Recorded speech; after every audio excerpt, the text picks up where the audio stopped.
Personne n'a réfléchi, là,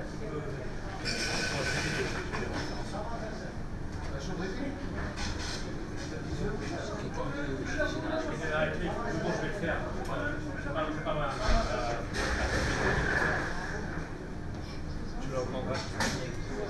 non, je ne peux pas faire ça.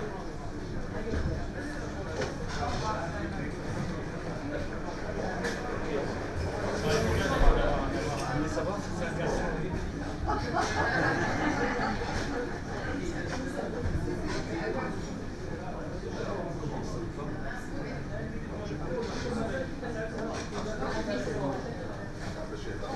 Il fait son travail.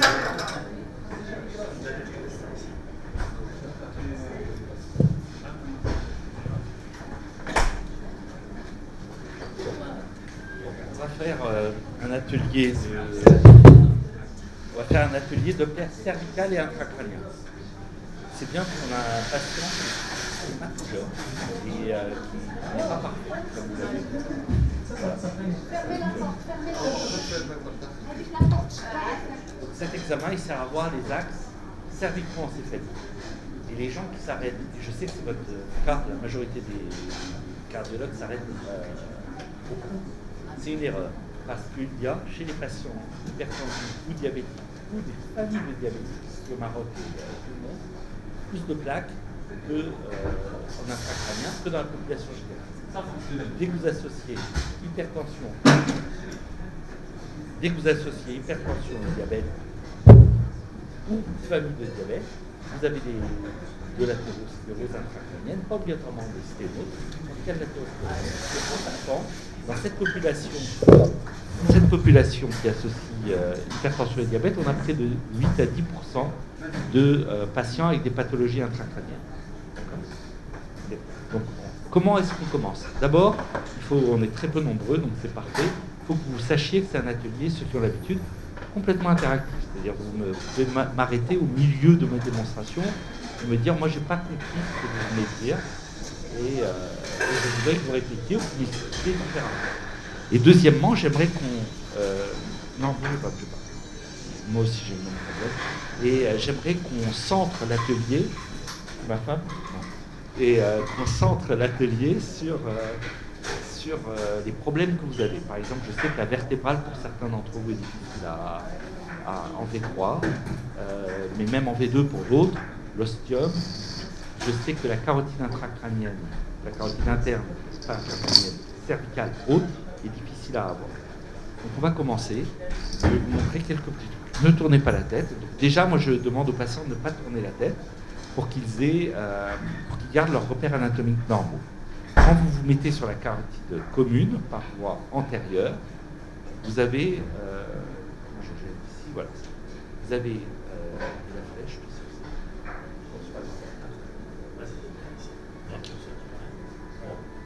Vous avez beaucoup d'échos de répétition et un petit sternocléidomastoïdien de faible épaisseur qui s'interpose. D'accord? Je vais vous montrer qu'en passant par voie latérale, on va épaissir le sternocléidomastoïdien et comme on aura plus d'épaisseur, on va avoir moins d'échos de répétition. Donc je ne touche à aucun réglage et c'est bien parce que je ne sais pas utiliser cette machine. Je dégèle. Non, je n'ai pas dégélé. Voilà, je dégèle, on va enlever tout. Voilà l'image par voie antérieure. Je ne touche à rien et je passe par voie latérale simplement. Et voilà votre image. Et si vous regardez bien, non seulement vous avez mieux vidé votre vaisseau, mais en plus vous avez acquis une angulation qui va vous permettre de mettre du Doppler couleur. Doppler couleur, ça c'est une question habituelle. Dans quel sens ?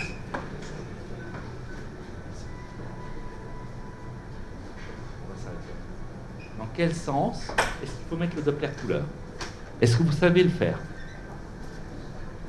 Il faut se mettre, vas-y, dis, dans le sens de l'angulation. Alors, moi je vais vous donner un truc très très simple. Il faut vous mettre à l'opposé de la perpendiculaire. Donc, là par exemple, le vaisseau est oblique en bas et à droite de l'écran. Donc si je veux être perpendiculaire, ce que je ne veux pas, Mais si je me mets perpendiculaire, hop,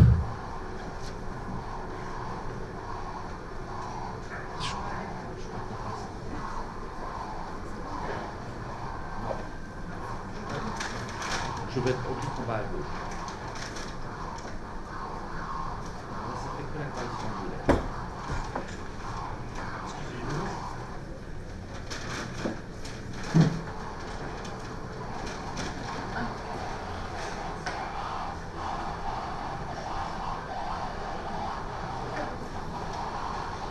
Bon, c'est pas moi l'appareil, hein, mais On est tous très déçus par Aki. c'est pas moi l'appareil. Il n'y a pas les gens de qui. On n'est pas un ingénieur, hein, quelqu'un qui.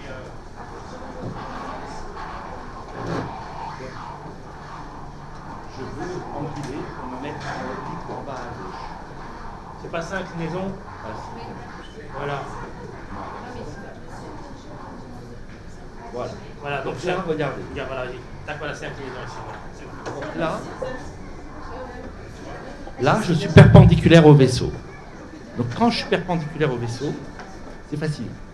Si vous ne savez pas comment obliquer votre axe, quand vous êtes perpendiculaire au vaisseau, vous devez vous mettre à l'opposé de 90 degrés. Pourquoi 90 degrés n'est pas le bon angle? Parce que la formule Doppler, ce qui va vous donner le signal Doppler, dépend du cosinus de l'angle. Et cosinus 90, vous savez que le cosinus varie entre 0 et 1. Donc il est à 0 lorsque votre angle est à 90 et à 1 au maximum lorsque votre angle est à 0 ou 180 degrés. Donc il faut se mettre le plus proche possible de 0. Et donc à 90, vous aurez l'effet Doppler minimum.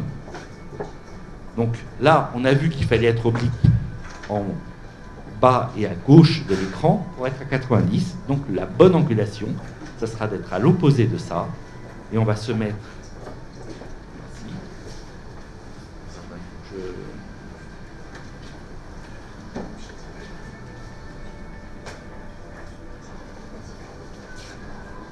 On va se mettre à l'opposé. Et là, vous voyez qu'on a un signal Doppler de bonne qualité.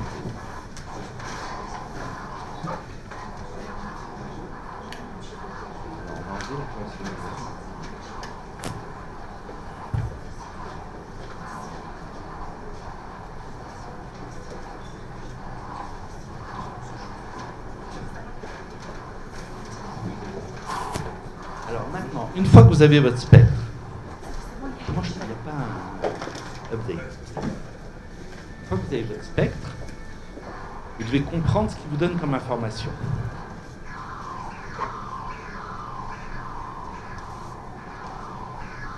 Est-ce que là, par exemple, vous avez des vitesses maximales systoliques à peu près à 60 cm/s?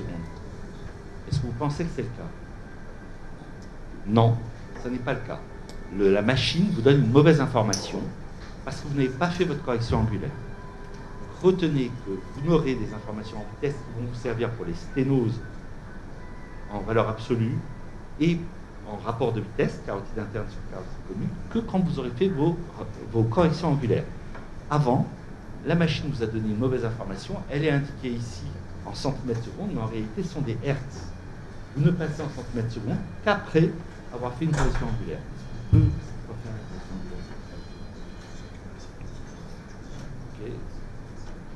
Voilà, on va dire qu'on était à combien là? On était à 61 cm/s, soi-disant, mais je vous ai dit, ce n'est pas une vraie information.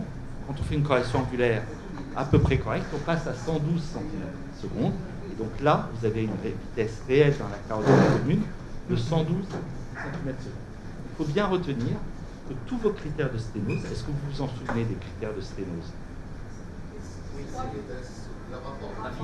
Rapport de vitesse et la vitesse maximale systolique. Alors, on va donner les valeurs, mais à quoi sert le rapport de vitesse? C'est par rapport au débit. Alors, pas exactement. En réalité, le rapport de vitesse sert surtout lorsque tu as une pathologie en amont. Si tu as un rétrécissement aortique, par exemple, ou une sténose de la carotide commune basse, ton débit va chuter. Ton débit chute en aval. Donc, les valeurs absolues de vitesse ne vont plus être... vous êtes l'ingénieur d'application. C'est pas ma compagnie. C'est pas bien. Nous avons des paniers.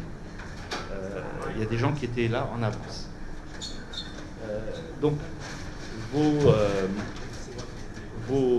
vitesses vont être réduites si vous avez une sténose en aval, un rétrécissement aortique, même une insuffisance cardiaque ou un rétrécissement sur la carotide commune ou le TAVC. Dans tous ces cas-là, le rapport de vitesse est très important. Donc maintenant, quelles sont les valeurs? En valeur absolue, à partir de combien vous allez parler d'une sténose à 60% NACET? Vas-y. À partir de combien vous allez parler d'une sténose de 70% NACET? À partir de quelle vitesse maximale systolique? Non, là vous parlez du rapport. Non, le rapport est à 4, mais la vitesse, non, c'est 240 à peu près. 240, après, il y a, selon les études, vous allez en avoir à 230 et d'autres à 250. Retenez ce que vous voulez, mais en tout cas, ça tourne autour de 240 cm/s pour la valeur absolue dans la carotide interne. Et le rapport, retenez que c'est 4. Encore une fois, là, vous allez avoir des rapports à 3,4, vous en allez avoir d'autres dans d'autres études à 4,5. Retenez 4, c'est une moyenne sur les différentes études. Et si vous avez les deux, vous êtes face à une sténose. Est-ce que ça suffit? Non. Il faut aussi avoir l'aspect morphologique. C'est très important quand on peut l'avoir, parce que quand vous avez des plaques calcifiées, vous allez avoir des cônes d'ombre importants. Et vous ne vous servirez que de l'hémodynamique quand vous avez des plaques calcifiées. Mais l'aspect morphologique vous sert aussi, d'une part, pour faire le rapport NACET. Est-ce que vous vous souvenez de ce qu'est le rapport NACET? Et d'autre part, pour chercher les critères de gravité de sténose. Alors, est-ce que quelqu'un peut me rappeler ce que sont les critères NACET? NACET, c'est le rapport du diamètre de la carotide interne distale par rapport au... On prend le point sur la carotide interne distale et on prend le point au niveau de la sténose. Voilà, et après on fait un calcul qui n'est pas juste le rapport. On fait, voilà, c'est le diamètre de la carotide interne normale distale, moins le diamètre au niveau de la sténose, divisé par le distal. Par exemple, et ça vous le donne en direct. Par exemple, si vous avez un diamètre à 4 mm sur la carotide interne d'aval et une sténose à 1 mm, donc ça vous fait 4 moins 1 sur 4, ça fait 4 moins 1, ça fait 3, sur 4, ça fait 0,75. 0,75, ça vous fait 75 sur 100. D'accord? Donc l'ACET, ça vous donne le rapport en direct. Est-ce qu'il faut se servir de CST? Ben, pas obligatoirement, parce que les chirurgiens se servent de NACET pour opérer. Et ECST, dès que vous avez une plaque, vous allez avoir une sténose. Vous allez surveiller tous vos patients au-delà de 60 ans, vous allez être amené à les surveiller de façon très rapprochée. Alors, ce n'est pas le but. Le but, c'est de dépister les patients à risque, des patients qui sont à faible risque. Donc, utilisez NACET et n'utilisez pas ECST. Alors, est-ce que vous connaissez maintenant, sur le mode B, les critères de gravité d'une sténose?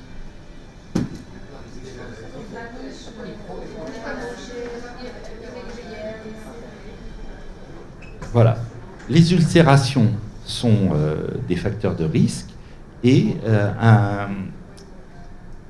une zone hypoéchogène sous la surface qui correspond soit à une petite zone hémorragique, soit à un cœur lipidique sous la surface. Et pourquoi on a peur de ça? Parce que lorsque vous avez un petit cœur lipidique sous la surface d'une plaque, en réalité, et il y avait une très belle présentation tout à l'heure qui en parlait, ça peut, en dehors de tout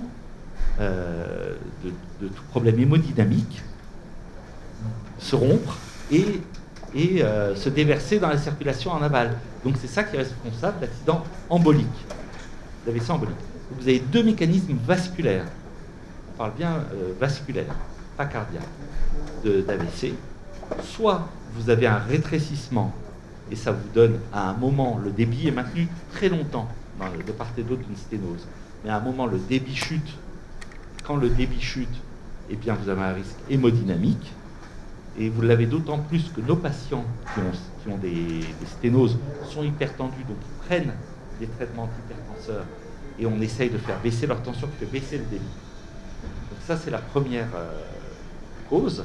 La deuxième cause, c'est l'accident embolique d'origine vasculaire et pas cardiaque, qui correspond à une plaque qui se déverse, qui se vide et qui se déverse dans la circulation d'aval. Et vous comprenez à ce moment-là que les plaques calcifiées sont moins dangereuses que les plaques non calcifiées, que les plaques molles. Et ce matin, il y avait une très belle présentation où on nous montrait une sorte d'histologie ultrasonore des plaques coronariennes, et on nous montrait que sous statine, eh bien, ces plaques coronariennes se calcifient. Donc, il faut interpréter votre aspect échographique aussi en fonction du traitement. Quand vous aurez un jour, comme ce monsieur, une plaque molle à surface régulière, si on met ce monsieur sous statine, dans un an, sa plaque sera plus échogène et se calcifiera progressivement. Et elle sera moins à risque parce qu'elle sera stabilisée. C'est un des grands avantages des statines. D'accord ? Hop. Je vous prie de m'excuser. Oui. Alors, on va le faire pour monsieur, par exemple. Là, on va prendre l'endroit où le chenal circulant. On a vu qu'il y avait une plaque ici. Je vous la montre. Je vous la montre. Vous arrivez à la voir, la plaque ? Merci beaucoup, monsieur. Ici, vous avez la plaque, vous voyez. On la voit, on peut la mesurer. C'est où ? Merci.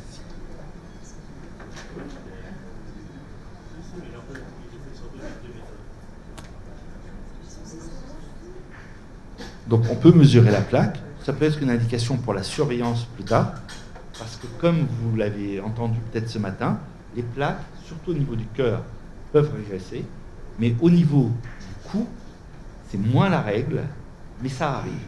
Vous aurez obligatoirement des patients avec des plaques molles, pour lesquels vous ferez baisser beaucoup le LDL cholestérol, et vous verrez chez quelques patients les plaques régresser, voire beaucoup régresser. Vraiment énormément. Et elles peuvent aussi se calcifier. Mais dans ce cas-là, elles n'ont pas régressé, bien sûr. Elles peuvent se calcifier partiellement. C'est pas la dose qui compte, c'est le taux de LDL. C'est le taux de LDL. Hop. Voilà. Donc ici, on va aller chercher le chenal qui circule au niveau de la plaque. Hop, je prends par voie latérale parce que ça sera probablement un peu plus joli. Voilà, exactement. Et on va aller mesurer. Alors moi je mesure toujours, merci, un tout petit peu juste, d'accord ? Donc là on est à 5 mm. Donc déjà je peux vous dire que sa carotide interne d'aval sera probablement en dessous de 5 mm. Cette plaque ne sera pas sténosante d'un point de vue morphologique, d'accord ? Selon les critères NACEP. Du coup, on va aller mesurer la carotide d'aval.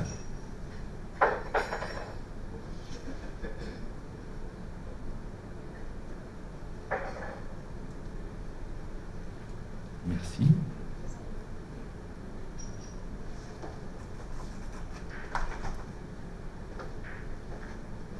Et on est à un peu moins de 4 mm. Donc là, vous voyez, on est vraiment très confortable. Monsieur a une plaque, mais il a une plaque qui n'est pas sténosante selon NACEP, ce qui est bien pour lui. Donc s'il est traité, il va diminuer. Pourquoi il faut le traiter ? Est-ce que vous avez une idée de pourquoi il faut le traiter ? Est-ce que c'est pour ces carotides qu'il faut le traiter ? Pas du tout.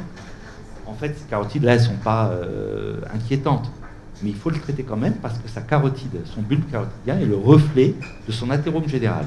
L'athérome, c'est une maladie générale avec des facteurs de risque que vous connaissez, qui sont cholestérol, diabète, HTA et tabac, hérédité, homme plus de 50 ans, hyperhomocystéinémie, sédentarité, etc.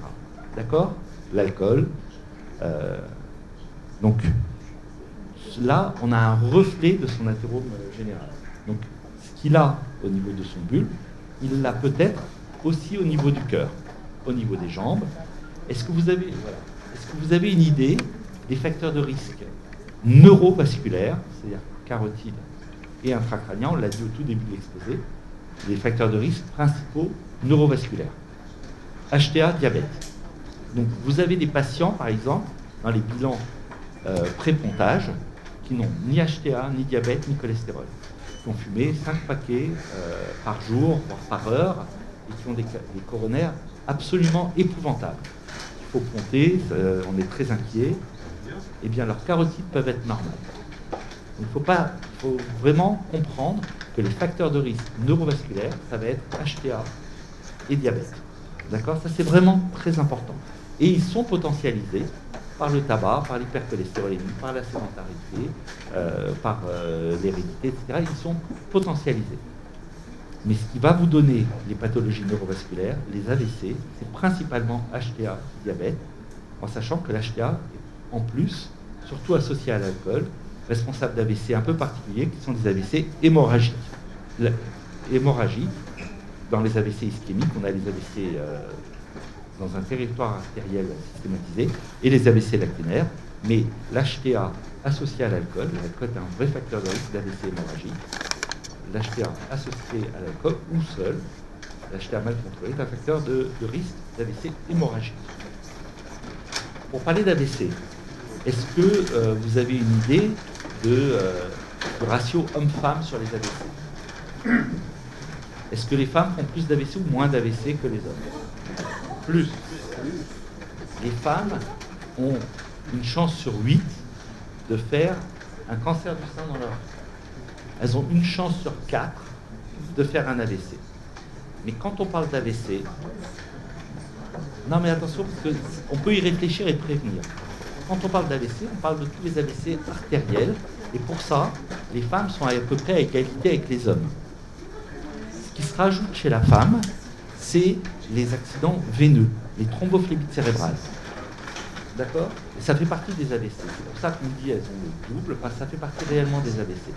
Et donc ces thromboses veineuses cérébrales, on a des facteurs de risque bien identifiés. Il y a la contraception associée au tabac, toutes les hormonothérapies, exactement, le traitement hormonal substitutif et le péripartum, tout ce qui est grossesse et autour de l'accouchement.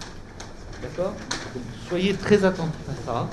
Et tous les accidents vasculaires cérébraux que vous verrez chez une femme, notamment lorsqu'ils sont hémorragiques, ne sont pas liés obligatoirement à une pathologie artérielle, mais très régulièrement à des pathologies veineuses qui donnent des mélanges sur l'IRM d'accidents ischémiques et hémorragiques et dans des territoires artériels asymétriques et non artériels, dans des territoires, excusez-moi j'ai fait un lapsus, dans des territoires cérébraux asymétriques et non artériels. Donc ça fait... Ok. Vous m'entendez là? Il faut bien tenir le micro. En plus. Voilà. Donc, est-ce que pour l'instant ça va? Donc, alors, on me pose la question, est-ce que l'atteinte coronarienne précède toujours les sténoses carotidiennes? Pas du tout. Pas du tout. Ça peut précéder, comme pas. Ça va dépendre un peu du type de patient, justement. Non, mais ce n'est pas les mêmes facteurs de risque, justement. Si vous avez des patients tabagiques et hypercholestérolémiques, par exemple, vous aurez d'abord l'atteinte coronarienne et ensuite l'atteinte carotidienne. Donc ça, c'est important à comprendre. Donc la carotide, on peut la suivre, comme on l'a vu, par voie latérale. Donc, je repasse par voie antérieure, exprès, parce que c'est la voie que vous prenez le plus souvent. Donc là, on a vu qu'on a beaucoup d'échos de répétition. Je monte et je bute contre la mandibule. Donc là, on va mesurer à peu près... Non, il ne faut pas éloigner le micro, mademoiselle. On va mesurer à peu près combien on a de carotide interne. On a à peu près 3 cm de carotide interne, d'accord ? On va essayer de prendre le même patient, sans ne tournez pas la tête, ça va aller comme ça, sans modifier les réglages. Hop. Donc là, déjà, j'ai l'impression qu'on a plus. Mon bulbe est là. Donc j'ai déjà 3,5. Et ce que je veux vous montrer, c'est qu'en passant par voie latérale, on va aller encore beaucoup plus loin et on va se servir de l'imagerie couleur cette fois. Excusez-moi, monsieur.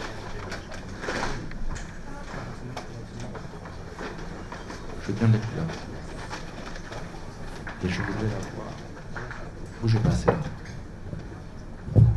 Et je veux augmenter le gain couleur, s'il vous plaît. Non, je ne veux pas l'incliner plus.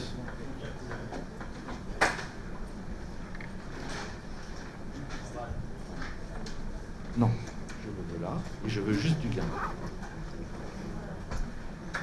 Merci. Voilà. Alors, comme vous ne le voyez pas, parce que bon, j'ai besoin de plus de gain, où est-ce que... Merci. Voilà. Là, je suis obligé d'augmenter beaucoup le gain pour aller voir la carotide d'aval, mais vous voyez qu'on la voit beaucoup plus loin. Et ce que je peux vous montrer comme astuce, je voudrais qu'on baisse le gain en mode B maintenant. Allez-y. Ah non, on ne peut pas baisser le... C'est ça. Il faut garder la couleur. Super, allez-y. Encore. Et mettez maintenant la couleur.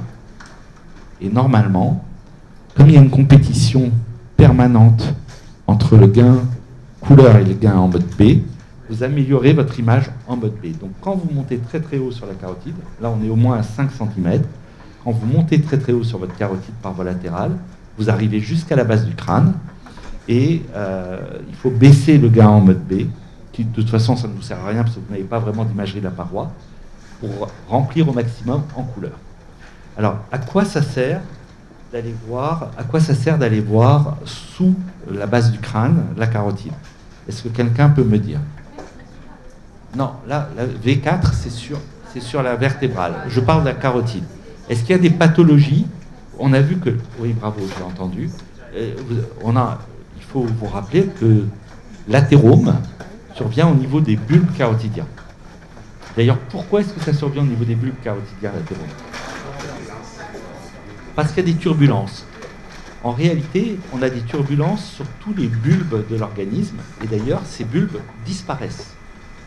Si vous regardez bien, on s'est relevé, pas vous monsieur, mais l'homme s'est relevé, marche debout, et les bulbes ont disparu au niveau des artères fémorales. Le trépied fémoral n'a plus de bulbes. Au niveau carotidien, il y a les barorécepteurs, on s'est relevé, mais on a conservé ces bulbes qui vont disparaître dans 10 000 ans ou 20 000 ans. Comme ça développe, c'est à cause de ces bulbes que l'on a des turbulences, on abîme l'endothélium vasculaire et on crée des maladies. L'évolution naturelle, c'est de nous protéger. Ces bulbes vont progressivement disparaître. C'est pas la peine d'apprendre. Tu as raison, dans 10 000 ans, on n'en aura plus besoin. Donc, c'est très intéressant de comprendre la physiopathologie de ces turbulences. En physique, on a dans les vaisseaux de l'organisme des flux laminaires. Des flux laminaires, sauf cas particulier.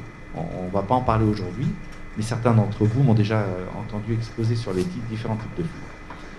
Mais ces flux laminaires, dans certaines circonstances, deviennent turbulents. Dans quelles circonstances? Quand vous avez une sténose. Pourquoi? Parce qu'on dépasse une constante biologique qu'on appelle le nombre de Reynolds. Ce nombre de Reynolds dépend de plein de choses, mais de la viscosité sanguine, du diamètre des vaisseaux et des vitesses de circulation. D'accord? Quand vous dépassez ce nombre de Reynolds, vous passez d'un flux laminaire à un flux turbulent. Au niveau d'un bulbe, vous augmentez d'un seul coup le diamètre de votre vaisseau et du coup, on dépasse le nombre de Reynolds. D'accord? Ça, c'est important à comprendre. Et du coup, parce qu'on a ces bulbes, on crée des turbulences. Et ces turbulences, avec le temps, et bien sûr encore plus avec l'hypertension artérielle, abîment l'endothélium, créent des lésions de l'endothélium vasculaire. Et c'est ces lésions qui font le lit de l'inflammation et de la création de l'athérosclérose. C'est pour ça qu'on a beaucoup moins de lésions sur la carotide interne d'aval. D'accord? Maintenant, on est venu à ce point-là parce que je vous disais, mais quelles sont les pathologies? Et j'ai entendu la réponse sur la carotide interne d'aval sous la base du crâne. Bah, la principale pathologie qu'il faut rechercher, quel âge avez-vous, monsieur? Quel est votre âge? 55 ans. Vous avez le droit de l'avoir encore. Il ne faut pas enregistrer ce que je vais dire, en tout cas, vous l'effacerez après.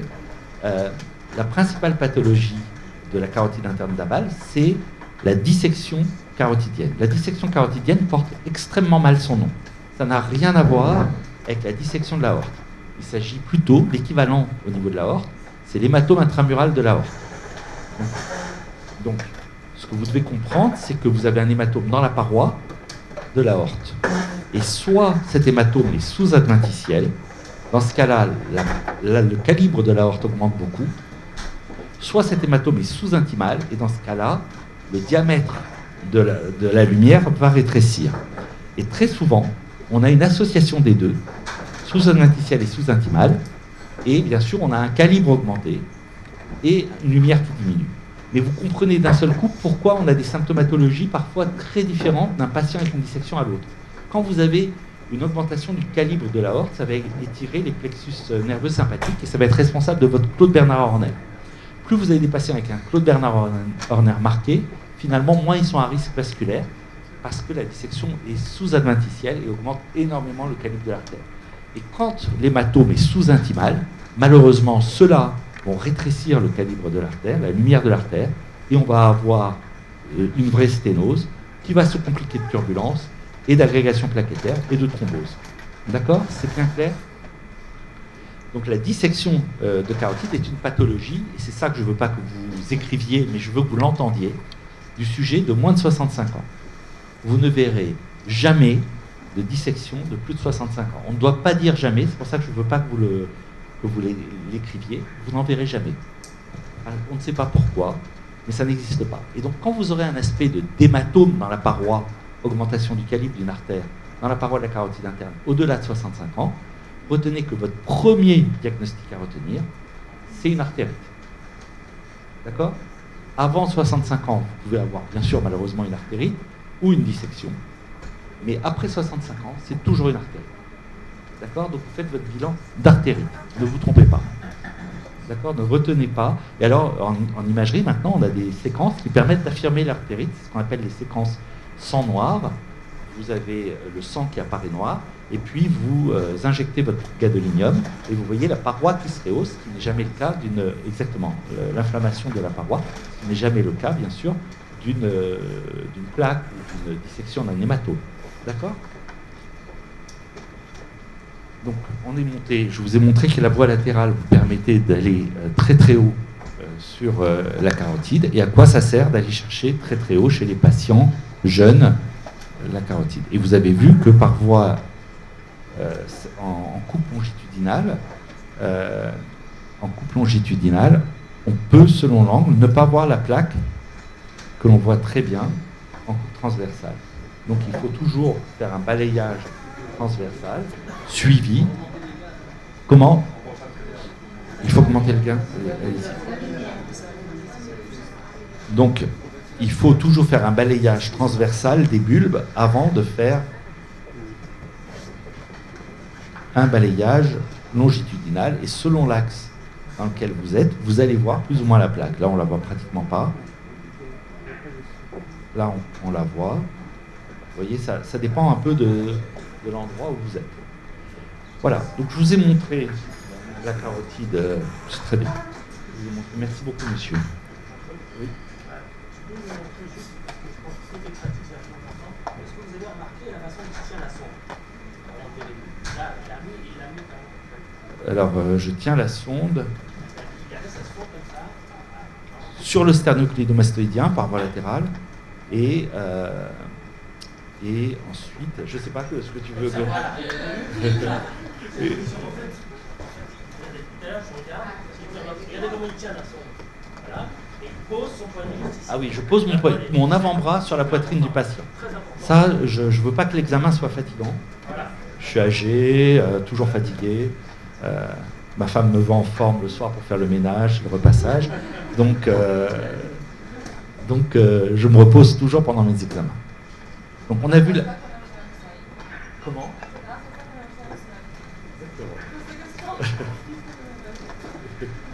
Donc, vous avez entendu, messieurs, il faut faire le ménage. Et on va aller regarder pour voir si sa conformation est un peu différente. La carotide droite. Donc là, on a le lobe droit de la thyroïde, l'isthme, le lobe gauche qu'on a vu tout à l'heure. Vous regardez bien une chose, la jugulaire interne et antéro-externe. D'accord ? En quoi est-ce important ? C'est important parce qu'il faut retenir une notion, c'est que tous les axes veineux cervicaux, tous sans exception, sont antérieurs par rapport aux artères. Donc quand vous verrez une artère vertébrale en avant, c'est que vous vous trompez. Parce que la veine vertébrale est en avant. D'accord ? Donc ça, retenez que tous les axes cervicaux sont antérieurs. Donc là, je l'ai un peu trop comprimé. Je monte sur la carotide commune. Et j'ai pareil, au niveau de la bifurcation, un épaississement intimal qui n'est pas plus inquiétant que de l'autre côté, mais qui est quand même le témoin de facteurs de risque. De facteurs de risque. Donc il faudra encourager ce monsieur à avoir un bon cardiologue.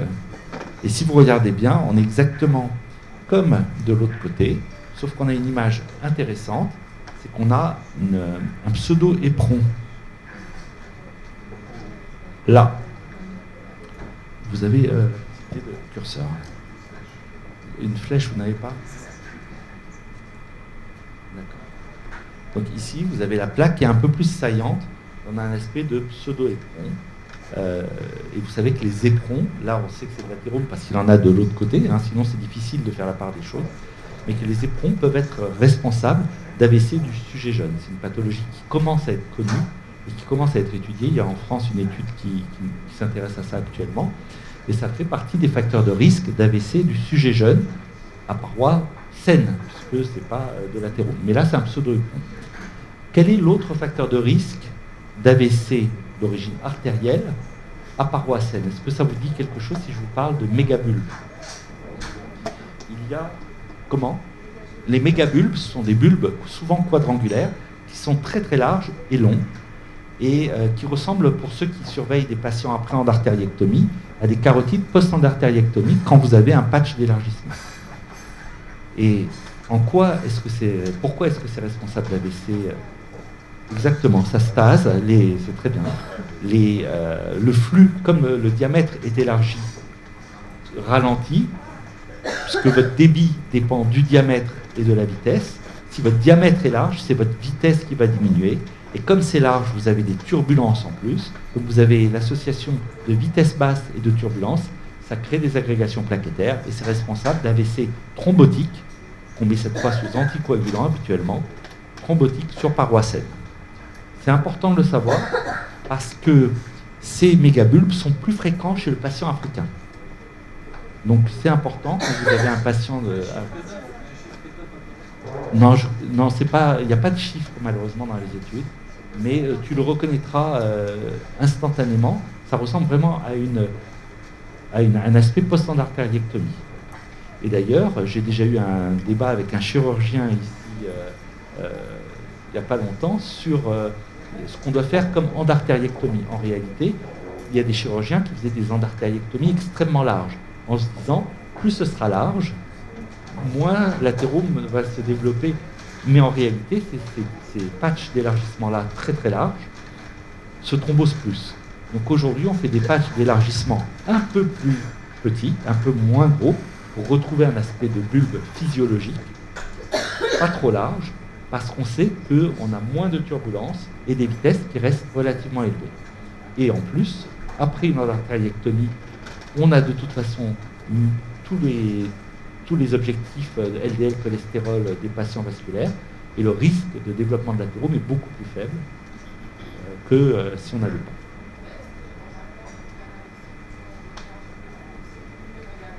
Alors, non, je me suis mal exprimé.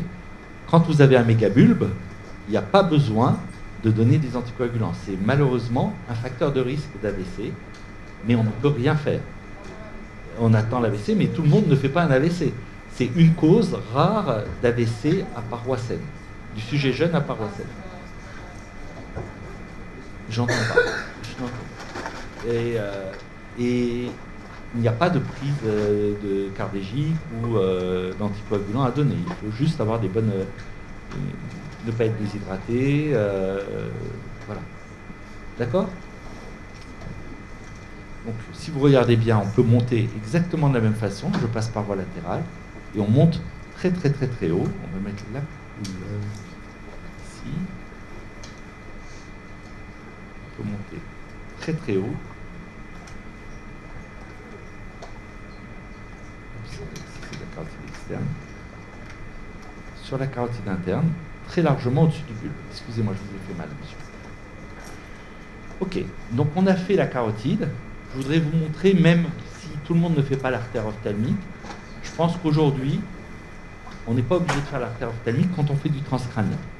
Mais elle donne des indications, quand vous ne faites pas de Doppler transcrânien, sur le gradient de pression entre la carotide interne et la carotide externe. Donc je vous montre comment je fais une artère ophtalmique. Donc, on va inverser ici la couleur.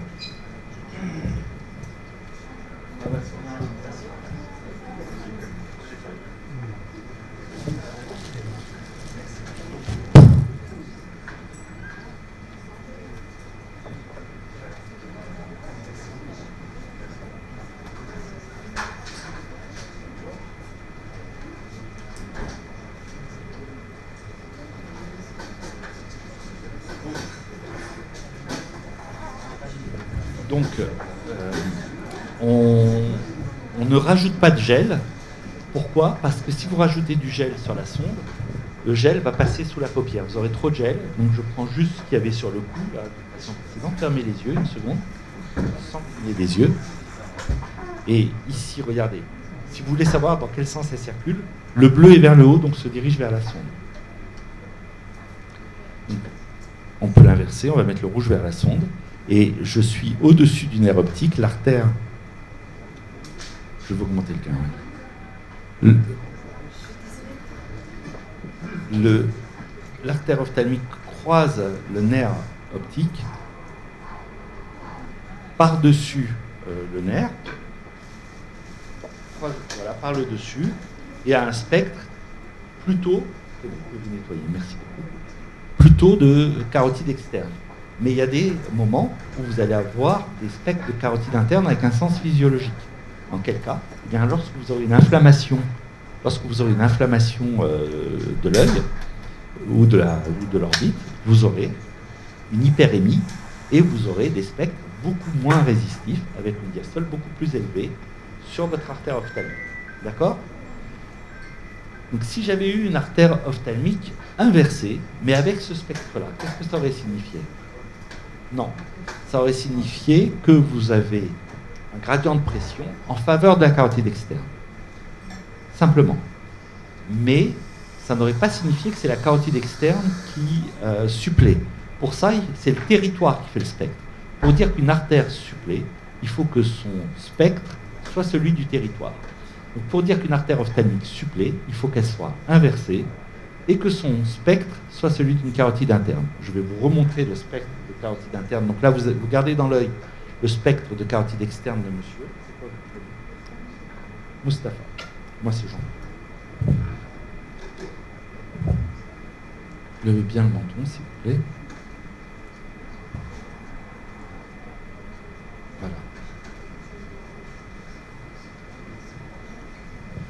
Mustapha a des artères plus saines que notre collègue précédent.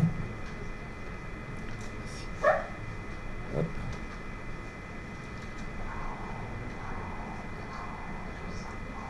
Oui.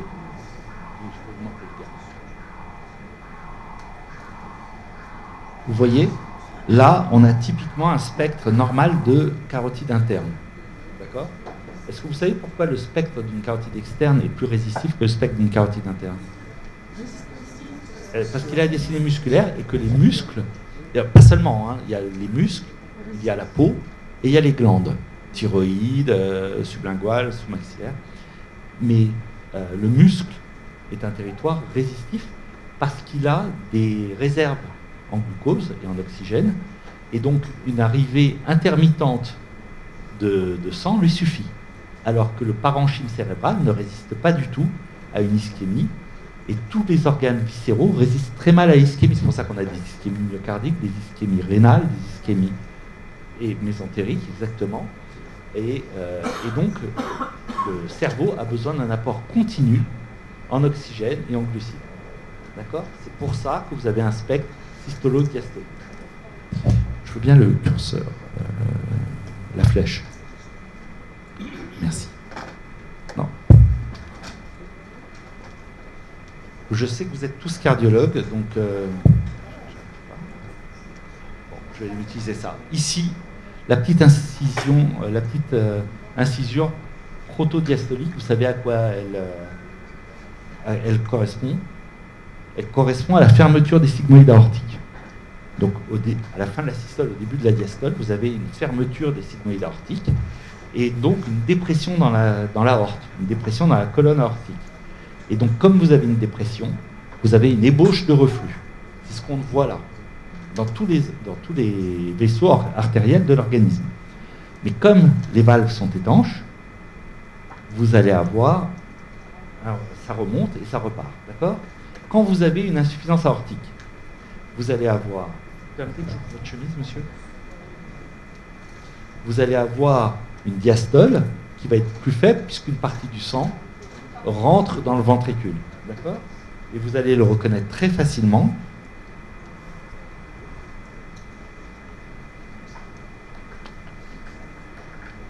Je vais augmenter la profondeur. Ouais, c'est parfait. Merci. Voilà. Ici, on est sur l'artère axillaire. J'ai entendu sous-clavière. Mais la sous-clavière, c'est à partir de la moitié de la clavicule. Moitié proximale de la clavicule, vous êtes sur l'artère sous-clavière. Moitié distale, vous êtes sur l'axillaire. D'accord? Et là, vous avez un reflux qui correspond à la fermeture des sigmoïdes aortiques, puis un rebond. Et donc, quand vous avez une insuffisance aortique, eh bien, sur les sous-clavières, qui sont les artères résistives des TSA, vous allez avoir un reflux tout le long jusqu'à la systole suivante. Ça va être négatif, ça va être le plus négatif d'abord en début de systole, et puis ensuite, ça va remonter progressivement jusqu'à la systole suivante. Ça, c'est un signe d'insuffisance aortique, et c'est très important de le reconnaître quand vous faites votre sous-clavière, parce que automatiquement, toutes les artères à basse résistance vont se transformer en artères à un peu plus haute résistance, puisque vous avez un reflux. D'accord? C'est clair? Sur des insuffisances aortiques, même pas sévères. On a un reflux, même quand l'insuffisance aortique n'est pas sévère. Et quand tu as un RAC, une maladie aortique, insuffisance et rétrécissement, tu as un spectre amorti, voire démodulé et amorti, et le reflux le reflux holodiastolique. Tu as les deux dans les maladies aortiques. C'est comme l'effet télédiastolique quand on l'enregistre en cardio, à peu près, non? J'ai pas entendu. L'effet télédiastolique dans l'insuffisance aortique. C'est ça. Donc, ce que je vous propose maintenant, c'est d'aller voir l'artère vertébrale. Très bien. Donc là, on a la bifurcation telle qu'il ne faut pas la chercher. Ça ne sert à rien d'avoir cette image. C'est joli, mais ça ne sert à rien.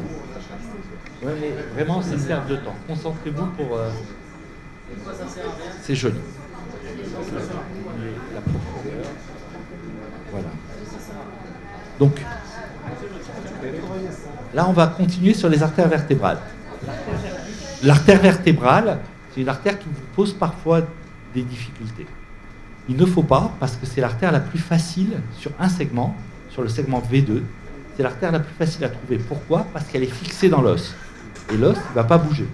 Donc en V2, c'est très facile. Vous visez à l'aveugle les transverses des vertèbres cervicales, à la moitié du cou, et puis vous dégelez. Non, c'est pas ça. Voilà. Et là, vous tombez directement sur votre vertébrale. D'accord? Vous avez très peu à bouger. Donc la vertébrale en V2, c'est vraiment élémentaire. C'est ce qu'on va faire pour aller chercher les ischiums et les V3.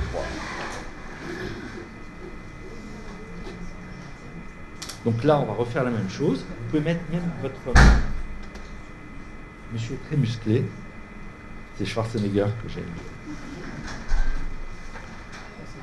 On vise, comme je vous ai dit, et puis on bouge à peine. Voilà, ici on est sur la vertébrale. Je vous le montre. Elle est là. D'accord ? Ah, c'est très intéressant. Monsieur a une vertébrale qui rentre haut à droite dans les trous transversaires. Et ça, c'est une anomalie des arcs branchiaux. C'est pas une maladie. C'est comme avoir les yeux bleus ou les yeux verts. C'est une anomalie un peu moins fréquente des arcs branchiaux. Et on va essayer de la suivre parce que très souvent, l'entrée dans le départ de la sous-clavière est très proche de l'émergence de la carotide. Voire, il y a parfois des ostiums communs. Au niveau des ostiums vertébraux, oui. Attends, on va faire dans l'ordre. Donc là, je suis. Ouais, là, je suis à droite. Et voilà, ici.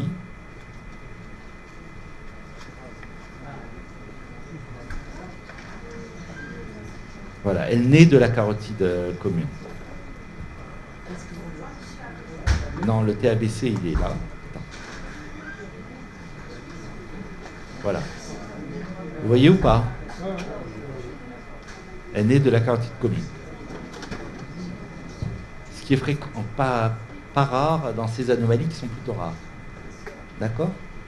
C'est très joli. Et donc, c'est quoi qui m'a fait dire qu'il y avait une possible anomalie de l'ostium vertébral ? C'est vraiment qu'elle rentre très haut dans les trous transversaires. Donc ça, quand vous avez ces entrées très hautes dans les trous transversaires, vous avez très souvent des origines très proches, voire communes, de la carotide commune et de la vertébrale. Donc une fois, du coup, je vais m'intéresser au côté gauche, parce que pour voir l'ostium, ça sera plus sympa. Non, plus classique. Donc là, on est sur... Merci. On est sur la vertébrale en V2, et on va descendre, puis monter pour aller chercher la vertébrale à l'ostium, et ensuite en V3. Donc la vertébrale, vous avez vu que depuis tout à l'heure, je n'ai pas du tout fait tourner la tête au patient. Et je ne vais pas le faire non plus pour l'ostium.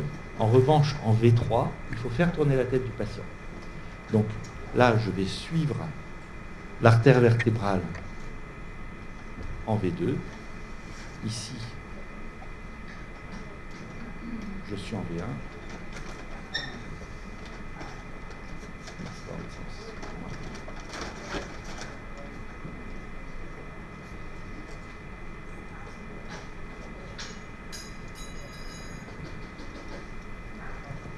Et son ostium est là.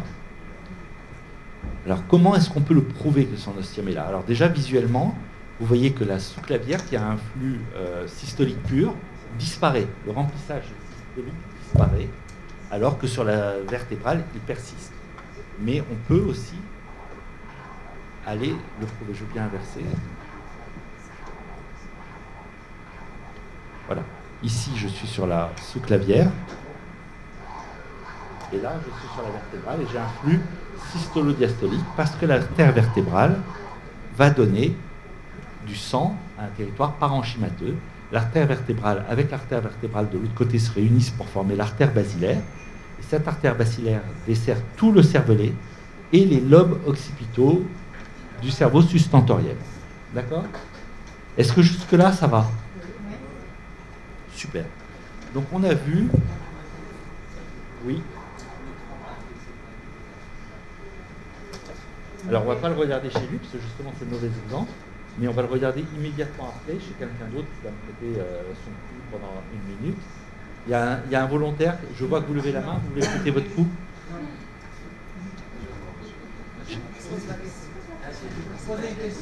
Allez-y, allez-y.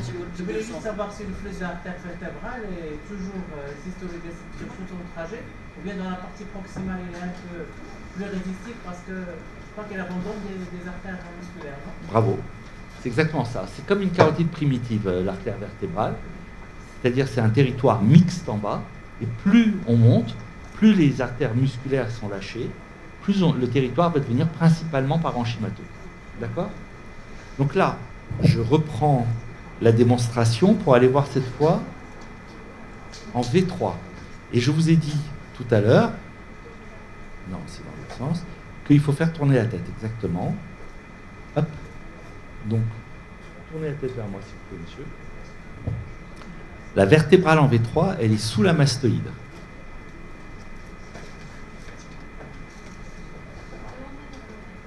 Et vous allez monter, bravo, il y en a qui sont parfaits, qui ont tout retenu des cours d'avant. Ouais, ils suivent mes vidéos sur YouTube. Et là, regardez, vous avez la boucle autour de la masse latérale de l'atlas.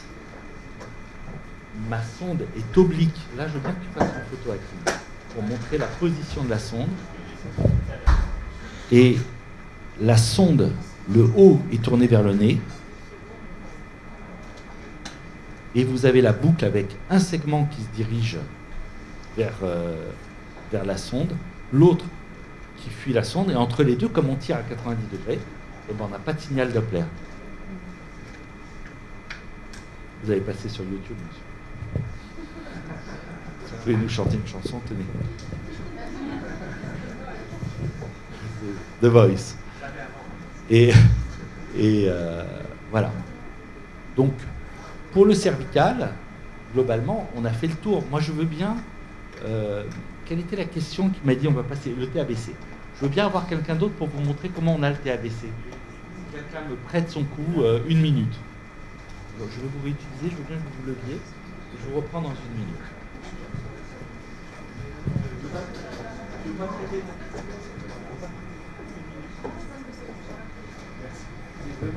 Je te donne du papier tout de suite. Donc le TABC, pour l'avoir, le TABC va donner l'artère sous-clavière, l'artère carotide, carotide droite, et l'artère sous-clavière qui, elle, va donner l'artère vertébrale droite.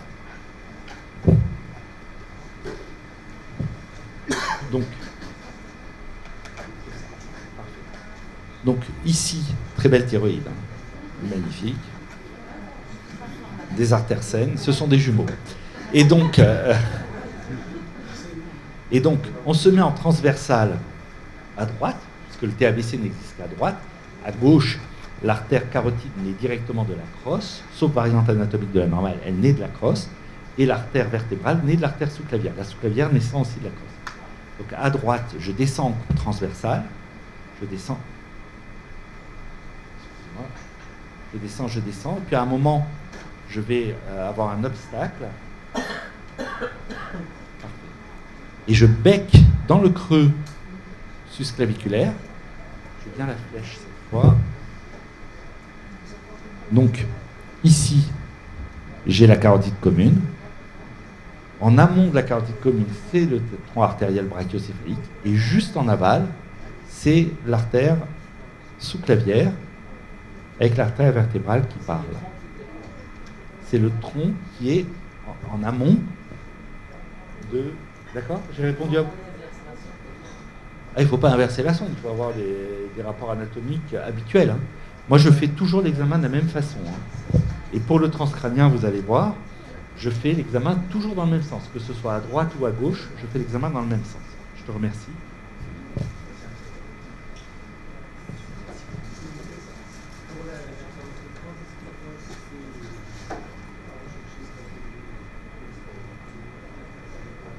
Alors, il faut toujours regarder bien. La carotide? La vertébrale? Alors, en réalité, quand vous avez des vertiges, dans tous les bilans de vertige, dans tous les bilans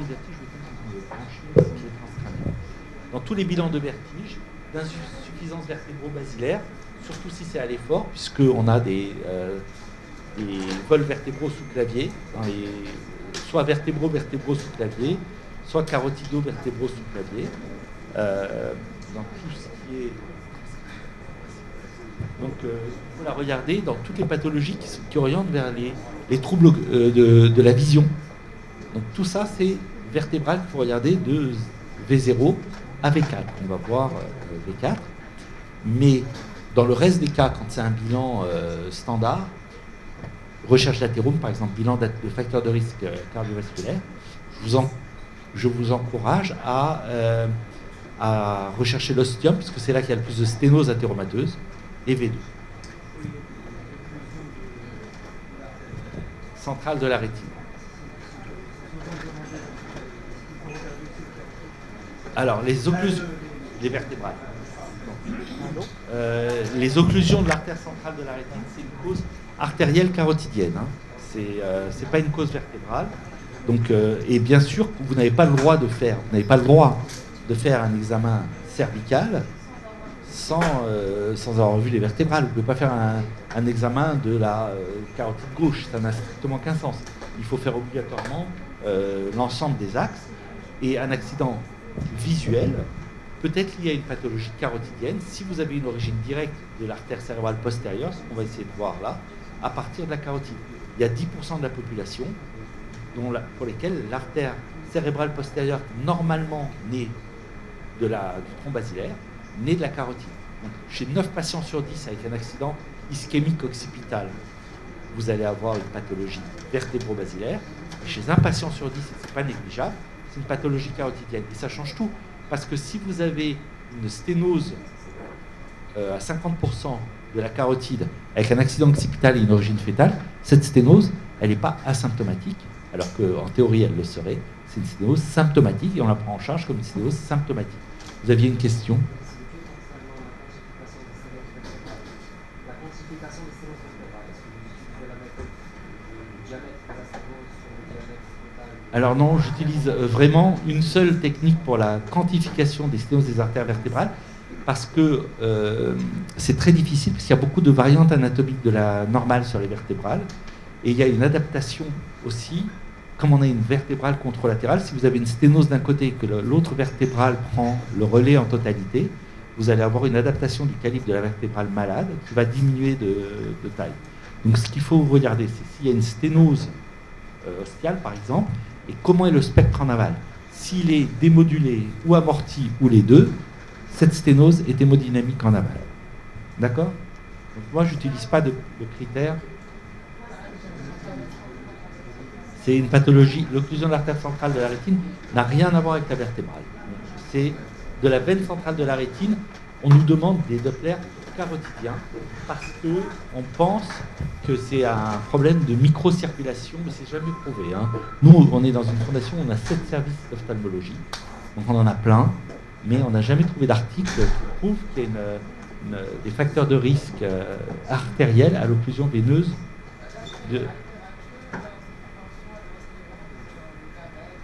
Oui, c'est des facteurs de risque, mais on ne trouve pas de corrélation entre le Doppler et les occlusions de l'artère centrale, de la veine centrale de la rétine. D'accord ? Je fais le Doppler transcrânien. En Doppler transcrânien, le plus important, c'est d'avoir une machine bien réglée et d'avoir des repères en mode B. Par exemple, déjà, la machine là est mal réglée, puisque je peux vous dire que on a 10 cm de profondeur. Or, si vous voulez avoir des bons repères, il faut voir la voûte contralatérale. La voûte contralatérale, il faut que vous soyez au moins à 12, voire à 14. Mais j'ai une grosse tête, on va se mettre à 14 cm de profondeur. Grosse tête, on va voir si elle est bien remplie aussi, votre grosse tête, monsieur. Tournez la tête vers moi, s'il vous plaît. Ah bah, il a une très grosse tête, puisque on n'y est pas là. Voilà. Là, vous voyez, on a des repères normaux. Alors, c'est quoi ? C'est une coupe de scanner, sauf que la tête est sur le côté. Curseur, voilà. Ici, vous avez la voûte contralatérale. Ici, vous avez la grande aile du sphénoïde. Le nez est ici, d'accord ? Et ici, vous avez les pédoncules cérébraux en forme de cœur, d'accord ? Et si vous regardez bien autour des pédoncules cérébraux, vous avez un liseré gris qui correspond au méninge. Et tous les vaisseaux dans le cerveau sont sous-arachnoïdiens. D'ailleurs, en anglais, une hémorragie méningée, ça se dit une hémorragie sous-arachnoïdienne. Donc, quand vous voyez vos méninges, vous savez que vous êtes bon pour vos vaisseaux. Donc, on va regarder en mode B, parce que c'est vraiment le plus important. Ici, j'ai très bien mes méninges autour du mésencéphale. Et si vous regardez bien un peu en arrière, ici, j'ai un liseré gris. Ça, c'est les méninges de la vallée sylvienne. C'est les ménages de la vallée sylvienne. Une fois que j'ai ces repères, le Doppler, il est facile. On va augmenter les gains. Voilà, là c'est trop. Voilà. Et on va augmenter l'échelle. L'échelle, elle est comme les pièces.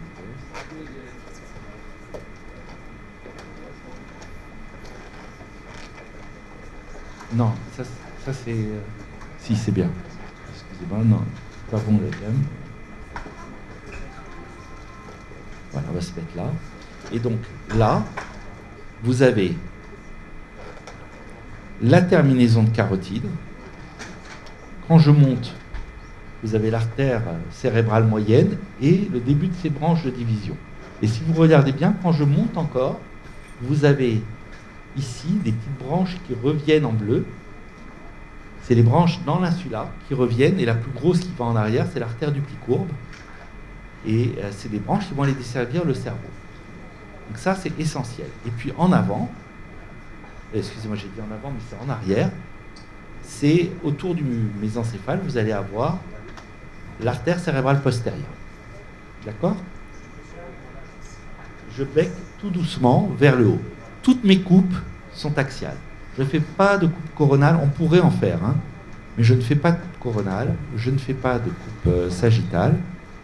Et ici, j'ai ma terminaison de carotide interne, je monte vers le haut, et j'ai ici une artère en bleu.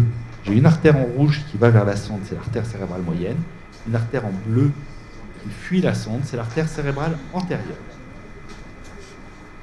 Donc, voilà.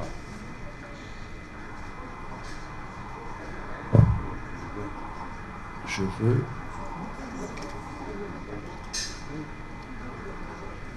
Donc tous les spectres intracrâniens, comme ils desservent tous le même territoire, c'est du cerveau, c'est du parenchyme cérébral, ils vont être identiques. Donc c'est la localisation, ce que vous avez repéré, qui va vous dire ça c'est l'artère cérébrale moyenne, l'artère cérébrale antérieure. Donc là, je peux enregistrer, vous allez vous déplacer le long des vaisseaux, enregistrer les branches sylviennes, le tronc sylvien, et la terminaison de carotide interne, ici, que je vais aller chercher. Pourquoi est-ce que c'est important d'aller chercher l'artère cérébrale antérieure ? C'est plutôt rare, les pathologies de l'artère cérébrale antérieure, ça existe, mais c'est plutôt rare. Mais surtout, quand vous avez une sténose de la carotide cervicale, qui doit être opérée, alors c'est important de savoir si l'artère cérébrale, si l'artère communicante antérieure qui fait communiquer les deux réseaux carotidiens est perméable, et si ça permettra la suppléance. Monsieur, vous levez bien le menton. Vous levez le menton. Non, dans l'autre sens. Et je vais vous appuyer sur le cou. N'ayez pas peur. Ça fait très longtemps que je n'ai pas eu d'accident. Donc je vais vous appuyer à gauche. Hein. Donc normalement, l'artère cérébrale antérieure. On peut augmenter de là ou pas ?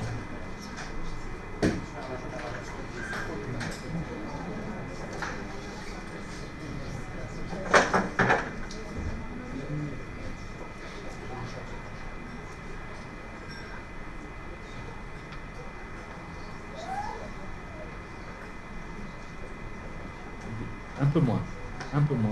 Ouais.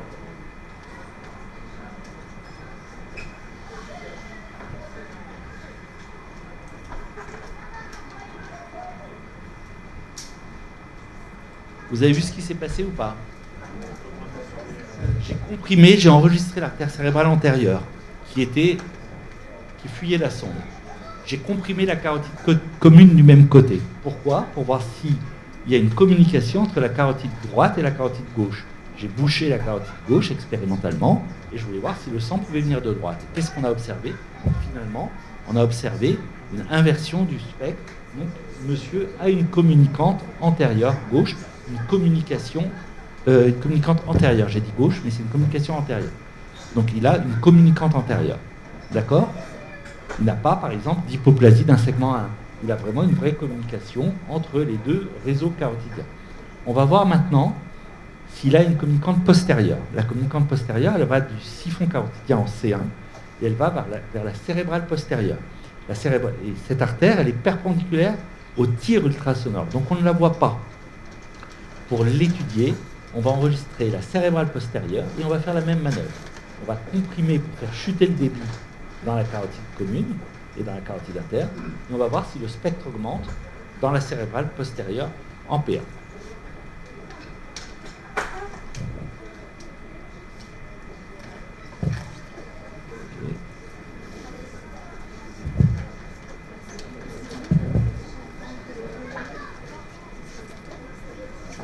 Voilà, je me mets autour du mésencéphale cette fois, et je vais enregistrer l'artère cérébrale postérieure.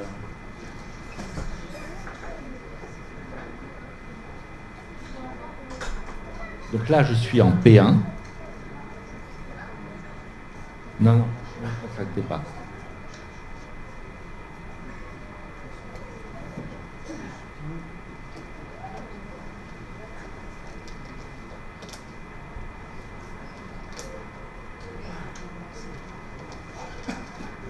Vous avez vu, ça a augmenté. Donc il a une communicante antérieure et une communicante postérieure gauche. D'accord ? On a deux communicantes postérieures, mais une seule communicante antérieure. Donc normalement, vous allez me dire, il est protégé, il peut fumer, prendre de la cocaïne, manger gras, ne pas faire de sport. Ben, pas toujours. On va aller maintenant, je vais vous comprimer une dernière fois.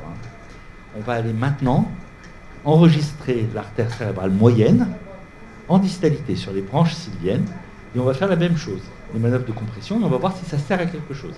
Il a anatomiquement tout ce qu'il faut.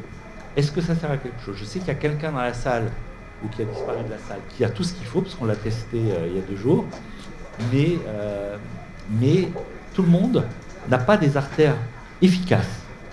Donc on va aller enregistrer cette fois.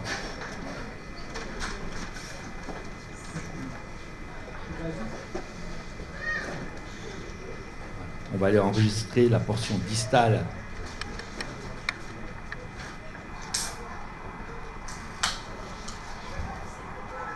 Là, je suis sur M2. C'est bien, hein ? Il reste un bon débit. Il reste un bon débit, donc ces artères lui servent. Mais ce n'est pas le cas de tout le monde. C'est 8 personnes sur 10 à qui ça ne sert à rien, qui ont une anatomie complète, mais à qui ça ne sert pas. Si on faisait là le bilan, ça serait 8 personnes sur 10. D'accord ? Vous parlez bien français ou moyennement? Vous parlez très bien français? Est-ce que je voudrais que vous fassiez ce que je vais vous dire? Vous allez faire ça. Non, si, avec cette main. Quand je vous le demande, mais très vite, et vous restez très concentré. D'accord? Mais quand je vous le demande, vous le faites très vite et vous vous concentrez dans votre tête, vous vous concentrez sur votre main pour faire comme ça. D'accord? Pas maintenant. Donc je vais avoir besoin de votre aide. Je veux, s'il vous plaît, qu'on ralentisse. Je veux avoir le maximum de spectre sur mon écran.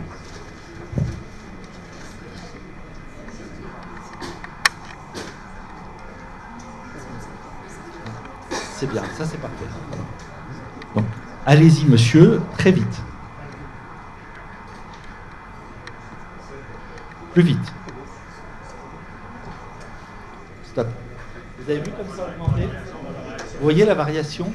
Donc, lorsqu'il a fait un effort de concentration, et surtout qu'il a fait la manœuvre, il a demandé un débit plus important pour aller servir l'hémisphère cérébral gauche. L'hémisphère cérébral gauche, et cette augmentation de débit dans l'hémisphère cérébral gauche liée à l'effort musculaire, on le voit sur les branches sylviennes. Eh ben, on va voir. Eh ben, écoute, ce que je te propose, c'est qu'on voit. Maintenant, on va refaire la même chose, mais sans les doigts. Vous allez vous concentrer et vous allez faire comme si vous faisiez ça, mais vous ne le faites pas. D'accord? Quand je vous le demande. Vous imaginez chaque doigt, très vite, vous l'imaginez, mais pas tout de suite.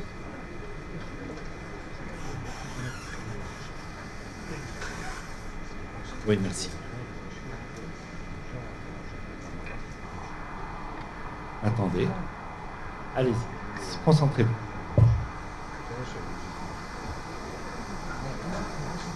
Voilà. Bien sûr. Merci beaucoup. Vous avez vu? Rien que l'effort intellectuel lui a fait augmenter son débit sanguin cérébral. C'est exactement une IRM, c'est l'équivalent d'une IRM fonctionnelle. Et vous pouvez faire la même chose avec les artères occipitales, excusez-moi, les artères cérébrales postérieures qui vont aller alimenter les lobes occipitaux.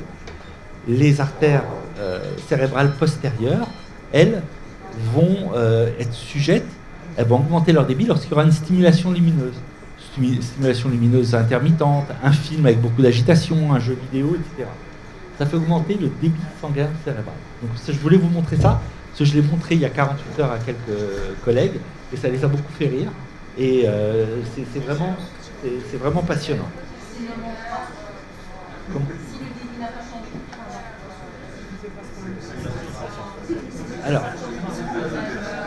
Alors non, on n'a pas de critères pour les démences et les maladies neurodégénératives. Je voudrais vous montrer encore une étude.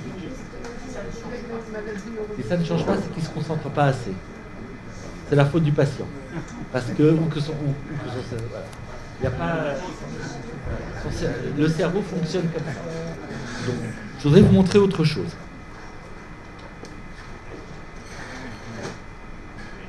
Merci. Heureusement que tu es là, Hakim. Moi, j'ai deux cerveaux.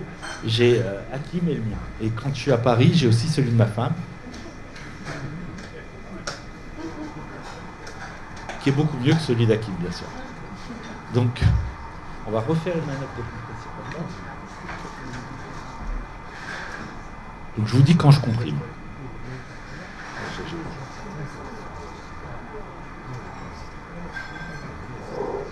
Je comprime. Voilà. Regardez. Si vous regardez bien la diastole, ça va ? On arrêtera après. Si vous regardez la diastole, la vitesse moyenne, mais regardez bien la diastole, c'est plus spectaculaire, avant et après la compression, eh bien la diastole est plus élevée après. C'est une des façons d'apprécier la réserve vasomotrice d'un patient.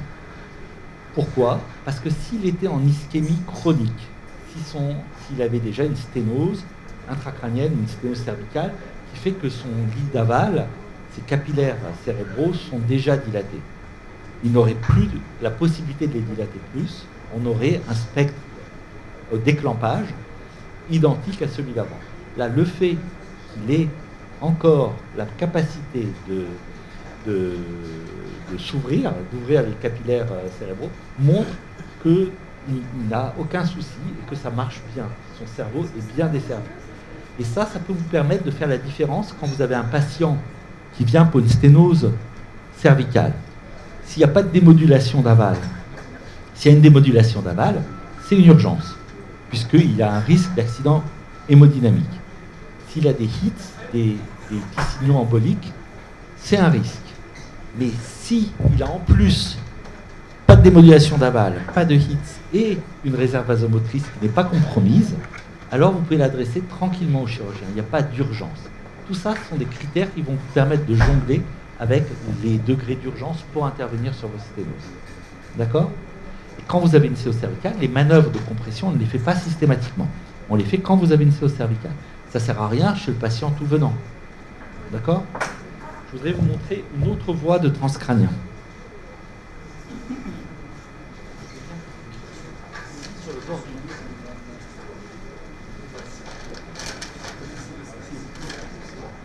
Vers moi. Si, vers moi. Voilà. Et vous vous mettez ici.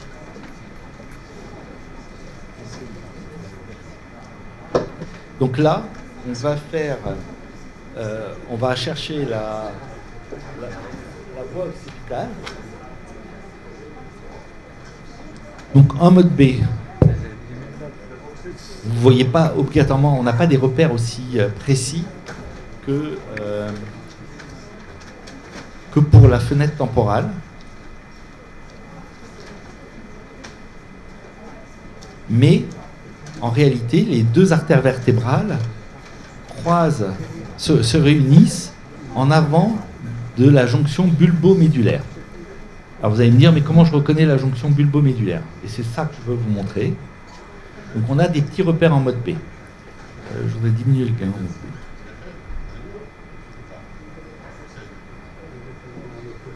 Donc, et je vous diminuer la profondeur.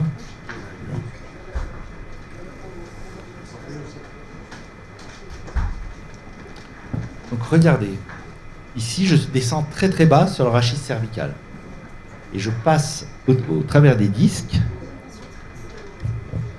et là j'ai la moelle cervicale qui est là, qui est toute petite. Je monte d'un étage, elle est là, elle s'élargit un tout petit peu. Et quand je monte encore, ici j'ai vraiment quelque chose de beaucoup plus gros qui correspond à la jonction bulbo-médulaire. Si je montais encore, je ne vois plus rien parce que c'est l'écaille occipitale. Donc je redescends un tout petit peu. Quand j'ai ce repère-là, je sais que je suis bien pour voir les deux vertébrales intracrâniennes, en V4 cette fois, et l'origine du tronc basilaire. Donc on peut aller enregistrer.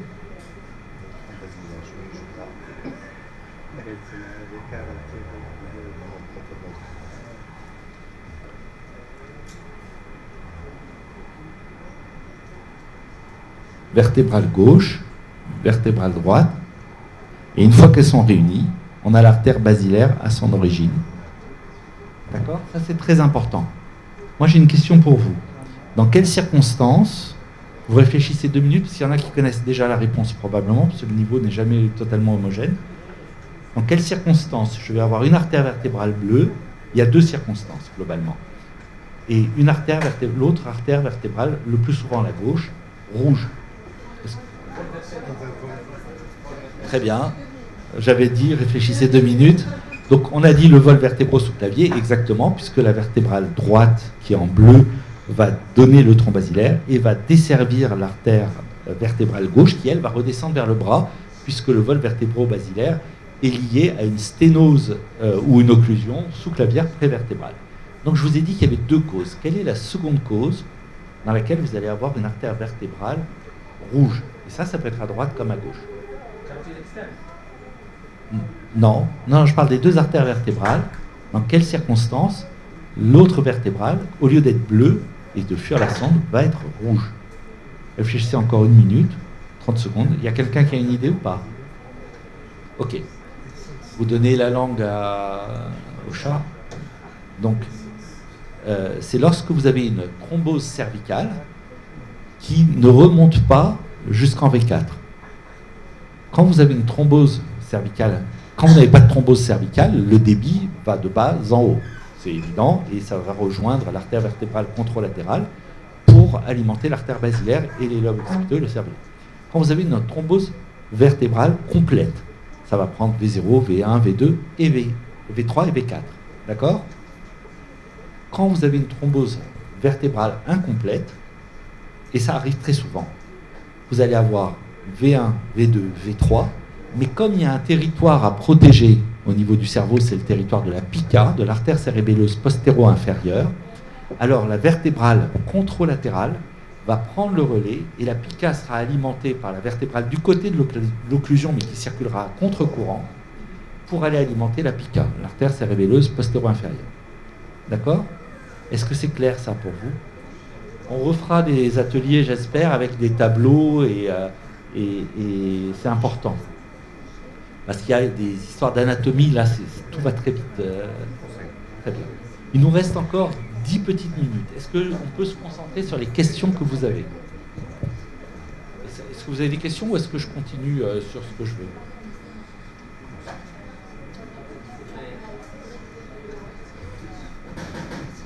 Oui, vous avez.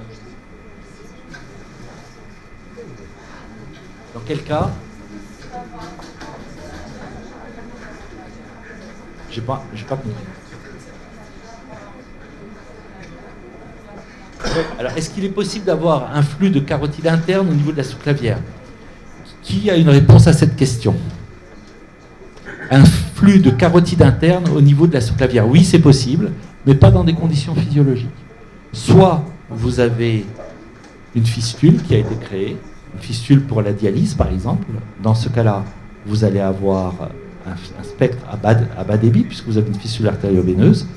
Soit vous avez un processus inflammatoire, chez un grand brûlé par exemple du bras, vous allez avoir, on peut brancher l'autre son, vous allez avoir une inflammation globale et du coup vous aurez un spectre avec une diastole importante.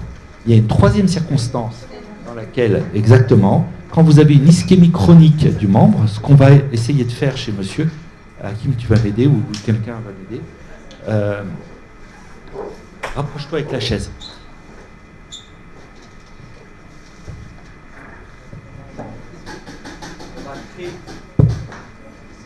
On va créer une ischémie du membre supérieur chez monsieur en lui comprimant l'artère humérale. Quand je te le demande, tu sais le faire ou pas?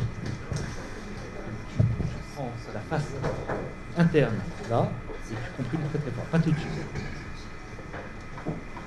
Donc on va enregistrer l'artère axillaire.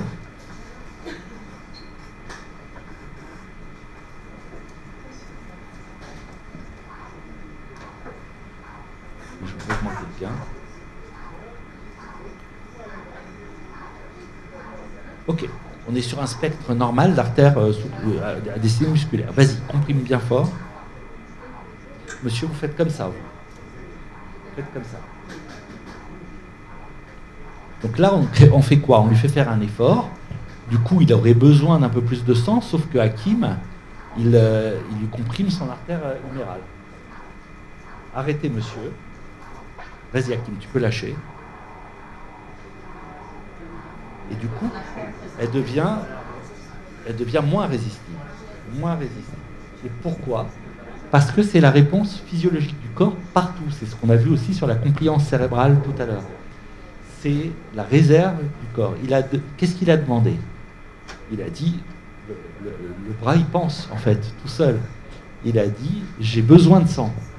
Comment est-ce que je peux faire? Eh bien, il faut que je me vasodilate. Et à force de se vasodilater, merci beaucoup Hakim, à force de se vasodilater, il a créé un bras qui fait en réalité 1 mètre de plus, 1,50 m de plus. Et quand on a décomprimé l'artère elle doit desservir tout ce membre qui est très très long et du coup et qui est en ischémie. Et du coup, on a vu l'apparition d'une diastole. Et si maintenant on dégèle, hop,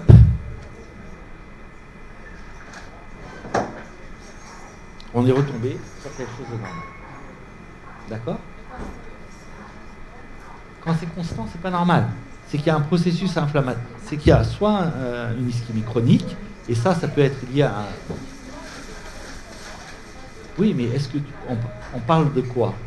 Du membre sup? Ça peut être un vol vertébro-sous-clavier dans ce cas-là. Eh ben, revois ton patient parce que si tu as un vol vertébro-sous-clavier relativement important, tu vas avoir un amortissement et une démodulation parce que ton membre est en ischémie chronique. Donc il demande toujours plus de sang. Moi je pense que s'il n'y avait pas de fistule et que tu as un spectre, il est souvent un peu émoussé le spectre sur la sous-clavière ou l'humérale. Il est un peu doux, la pente d'ascension est douce. Et puis après tu as une diastole qui n'est pas très élevée mais qui redescend doucement. Et ben ça, ce sont des vols vertébraux sous-clavier. Oui. Alors, c'est peut-être son inflammation liée à un hématome en cours de résorption ou quelque chose comme ça. Est-ce que vous avez d'autres questions? Oui.